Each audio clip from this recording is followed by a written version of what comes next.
The G7 countries are announcing a ban on the importation of Russian gold. What happens when you cut off the second biggest gold mining nation from Western markets? Watch closely. Thank you to our returning subscribers and guests. Welcome to my Silver and Gold Underdog channel.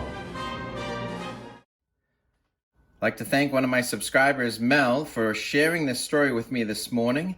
CNBC, G7 nations to announce import ban on Russian gold as Moscow sanctions widen.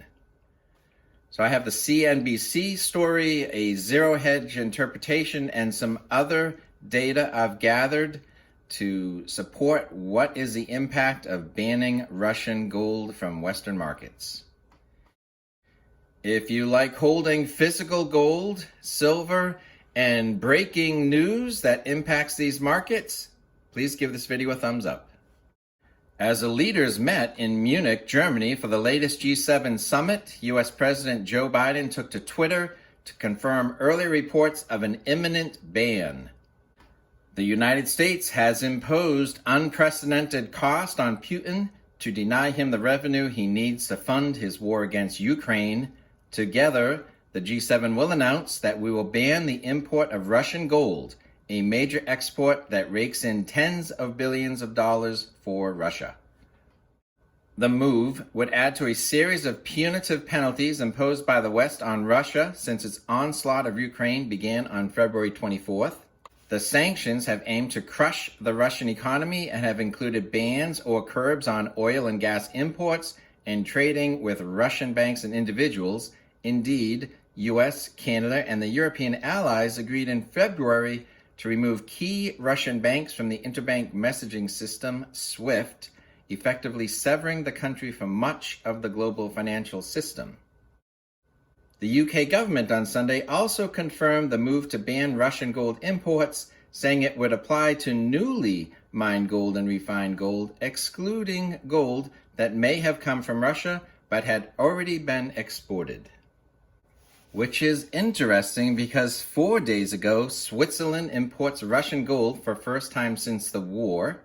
And that was reported by Bloomberg that more than 3 tons of gold was shipped to Switzerland from Russia in May, according to Swiss customs records.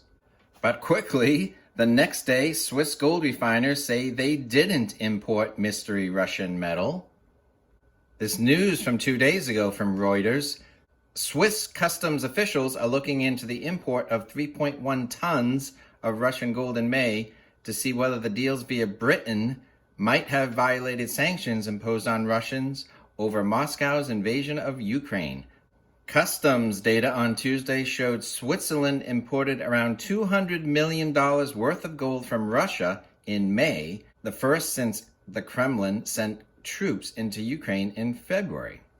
But maybe it was Russian gold from the United Kingdom. Gold, as well as oil, as a commodity is very fungible as it moves around the world in different states of processing. As seen in this chart, Russia is a consistent and growing supply of mined gold each year. It goes from 150 metric tons in 1998 and over 350 metric tons in 2021. If the world mines 3,000 metric tons of new gold each year, where does Russia rank in relation to the top producing gold countries? Well, this chart from the World Gold Council shows Russia is number 2.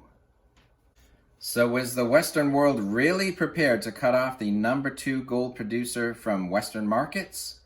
And who will feel the pain, Russia or the Western markets? So who is the G7? Well, it's the US, United Kingdom, Germany, Italy, France, Japan, and Canada. At one point, it was the G8, with Russia having a seat at the table up until 2014.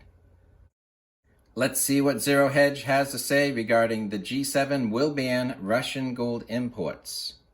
Having sparked hyperinflation in European gas prices and record energy costs around the globe with their poorly conceived and implemented Russian energy sanctions, which have backfired spectacularly, allowing Moscow to reap record energy export profits and China and India to buy oil far below spot prices while leaving U.S. motorists paying record prices at the pump.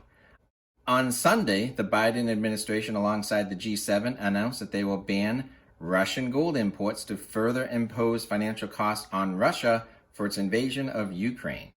The import ban will apply to gold leaving Russia for G7 countries for the first time and will be codified by the U.S. Treasury Department on Tuesday. While Western sanctions to punish Russia have largely closed European and U.S. markets to gold from the world's second biggest bullion miner, the G7 pledge would mark a total severance between Russia and the world's two trading centers, London and New York. What this does is formalize what the gold industry has already done anyways, said the head of research at brokerage Bullion Vault. As a reminder, back in March, the LBMA, or London Bullion Market Association, removed gold refineries from its accredited list.